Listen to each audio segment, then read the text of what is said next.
Hello दोस्तों, एजे shorthand में आप सभी का स्वागत है। यदि आप चैनल पर नए हो तो चैनल को सब्सक्राइब करें।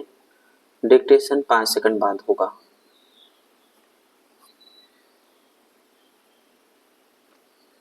Ready start. अध्यक्ष महोदय, सरकार चाहती है कि अन्न के मामले में देश आत्मनिर्भर बने, तो मेरा सुझाव है कि जिन जगहों पर काफ़ी संख्या में ट्रैक्टर से काम लिया जा रहा है, आपको कोई कारखाना खोलना चाहिए और सस्ती कीमत पर उनकी मरम्मत की व्यवस्था करनी चाहिए। पैरा, आप बाहर से ट्रैक्टर मंगा रहे, मैं समझता हूँ कि यह सारा रुपया व्यर्थ व्यय किया जा रहा है। मेरा सुझाव है कि इस देश में ही ट्रैक्टर बनाया जाए। बाहर से खेती के सामान जो आ रहे हैं, कारखाने से होकर ही आ रहे हैं। इनको जहां भेजना हो वहां सीधा भेजा जा सकता है, किंतु हो यह रहा है कि पंजाब सरकार द्वारा इनको सारे देश में वितरित किया जाता है, क्योंकि इनको पहले पंजाब भेजा जाता है और फिर सारे देश में भेजा जाता है। इसलिए खर्चा ज़्यादा लगता है। खर्चा कम करने के लिए लागत कीमत कम करने के लिए यह आवश्यक है कि इनको सीधे भेजा जाए। मैं समझता हूँ कि इसमें कोई औचित्य की बात नहीं है। इस पर भी आपको विचार करना चाहिए। पैरा, आपको किसानों की सहायता करनी चाहिए।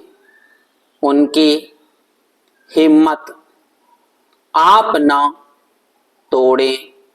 हमें चाहिए कि उनको हम सस्ते दामों पर खाद दें, बिजली दें, बीज दें और पानी भी दें, लेकिन ऐसा ना करके हम देख रहे हैं कि हर चीज के दाम बढ़ाए जा रहे हैं। नलकूप पर आप कर लगा रहे हैं, उनको बिजली नहीं मिल रही है। इस ओर आपका ध्यान जाना चाहिए।